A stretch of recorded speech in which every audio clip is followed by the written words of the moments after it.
The movie begins in the year 1983 in a suburban town in America. A father, David Rayner, is yelling at his 8-year-old son Jake to wake up because he is late for school. When Jake doesn't answer, David goes to check on him and comes across a troubling sight. Jake has stopped moving and is secreting fizz from his mouth. Without wasting time, David rushes him to the hospital and discovers that his son is not the only person who woke up like that. The hallway is full of parents carrying their children and trying to contact a doctor. In fact, according to the news on TV, every single child in the world under the age of 9 has fallen into a catatonic state. Reports from the Asian, Australian, and African countries are flooding in, asking for expert advice, but even the smartest scientists have no idea what is going on. Chaos ensues as parents come to the streets to protest, but even they do not know what they are protesting against. Days turn into weeks, months, and years, but the children never go back to normal.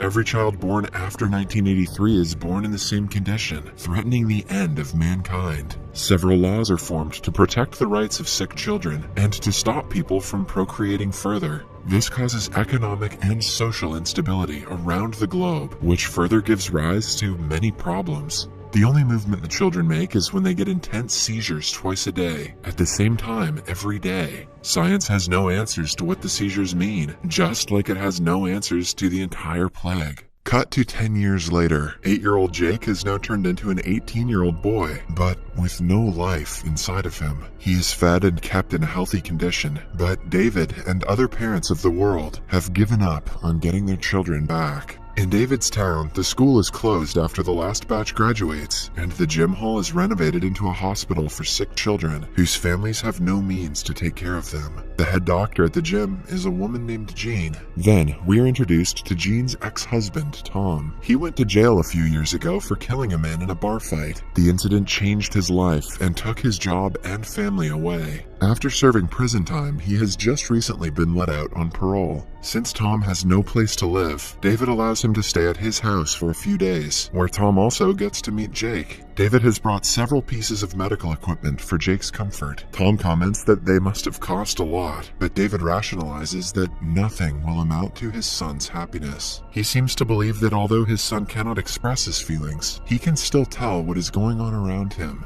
In the evening, Tom meets Jean, who isn't happy to see him. They share a brief conversation before she asks him to stay away from her. Tom is still in love with her, but she only sees him as a murderer. The following day, Tom goes to the police station to meet his old mentor and the town's sheriff. There, he sees 2 teenagers who have been arrested for trespassing. 10 years ago, they narrowly crossed the age of 9 and were saved from being like the other kids. While most such children are in bigger cities making a lot of money, these 2 break into houses and talk to unconscious children. No one knows why they do it, but by the looks of it, they seem to be struggling mentally. In the next scene, we see a doctor walking into the gym for a regular checkup. She is met with horror when she sees that they have come back to consciousness and are staring at her. The woman cannot believe her eyes and freezes in shock until one girl attacks her. Back in the house, Tom wakes up because of a noise and sees the state of emergency message on TV. He rushes upstairs to check on Jake, but finds him missing. Then he goes to David's room to discover that his face has been squashed to death. Seconds later, Jake appears behind him and attacks. He is about to be killed when his childhood friend and Jean's brother, Sam, arrives at the house. He hits the kid with a tire iron and throws him out the window. Sam also reveals that the entire city has been swarmed by the awoken children whose only aim is to kill the adults. No one knows what they actually want, but people are dying at a frightening rate. Suddenly, they remember that Jean was working a night shift, which means she is surrounded by sick children. They quickly make their way outside, but are yet again approached by Jake. At first, he tries to attack them, but stops and falls unconscious. After that, Tom and Sam drive to the school. The first dead body they find is of a nurse with a deformed face. While trying to climb the stairs, they are attacked by the kids, who try to grab their faces for some reason. They are then saved by the same 2 teens that Tom saw at the police station earlier. They introduce themselves as Kip and Claire. It turns out that the killers think the couple is one of them, which is how they have survived until now.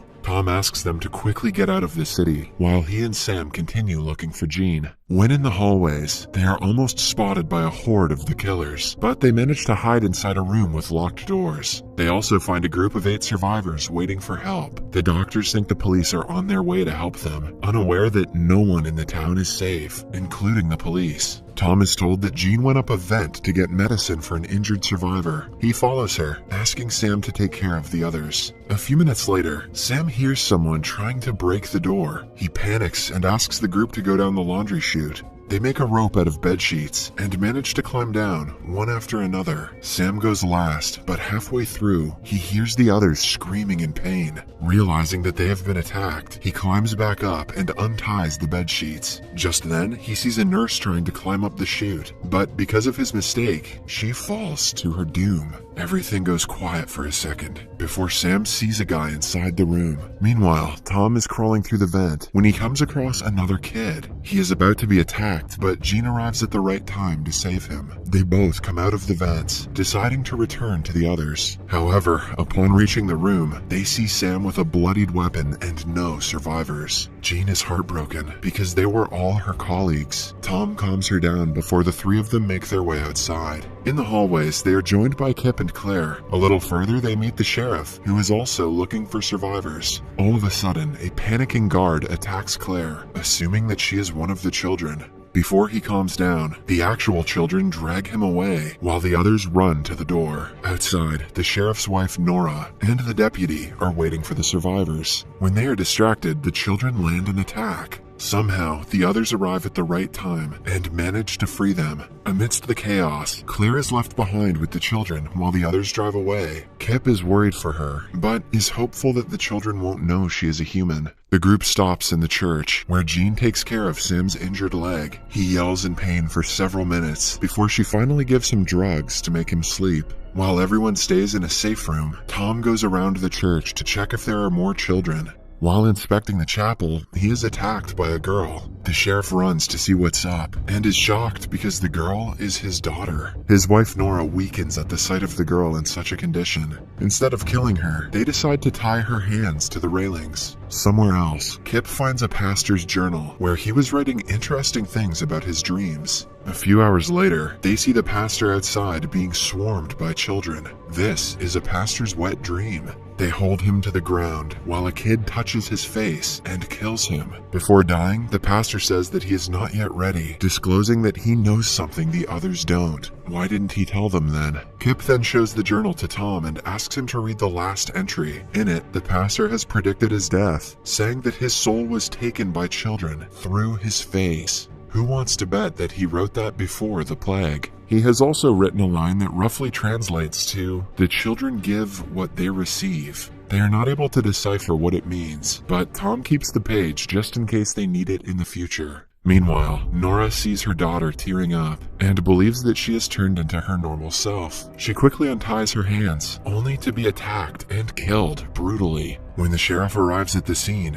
his heart drops. Before his daughter can do more harm, he shoots her dead and commits the unthinkable. In the morning, we see that Claire is still alive. She goes to her house and finds her mother's dead body in the bathtub with her face crushed. In the meantime, the group finds out about an army base near their town, which is their only hope for survival. They pack up all the necessary stuff and go outside, but come across a broken car. It turns out that the children are getting smarter by the hour and have learned to disable the engine in cars. They have done the same to every car in the neighborhood, so Tom has to think of another way to escape. He then remembers that David had a car inside his garage, which could still be working. Since Sam cannot walk, he and the deputies stay at the church, while the other 3 go out to David's house. They reach the place safely, but come across a girl in the front yard. She even has a gun on her, and seems to know how to use it. Suddenly, Claire appears and kills the girl. She also discloses that the children are learning to do new stuff, and almost all of them have a gun by now.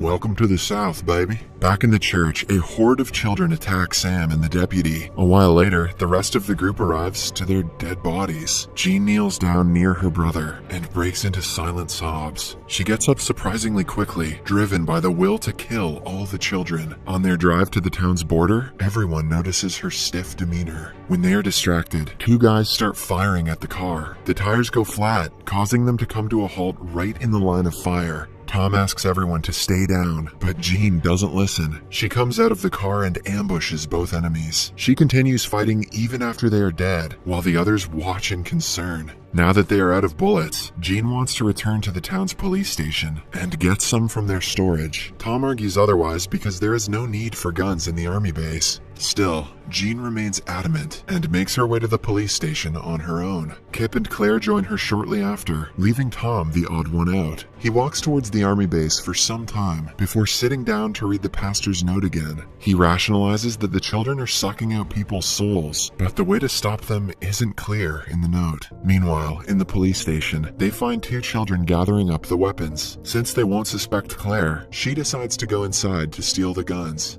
The other two patiently wait in another room until they hear a gunshot. Kip runs to Claire and sees that she has been shot. He kills a man, but is in turn shot as well. The two sit beside each other until they ultimately die. After some time passes, Tom arrives and finds a frantic Jean in the hallways. She has lost all senses and is paranoid that the children have surrounded her. Tom gently brings her back to her senses before they go outside. Since they do not have a vehicle, they are soon surrounded by the children from all sides. Tom makes Jean kneel down and remember the moment she was the happiest in her life. While she does so, he walks to a kid in the crowd and tells him that he is ready. Tom has finally figured out that the kids give you back the emotions that you show to them. When you give them fear and anger, they do the same to you. Seconds later, Jean opens her eyes and finds herself alone. In the last scene, we see her reading the pastor's note while enjoying a beautiful day outside her house. Then, she sees the children surrounding her house yet again. This time, she simply goes inside, leaving the door open as a sign of trust.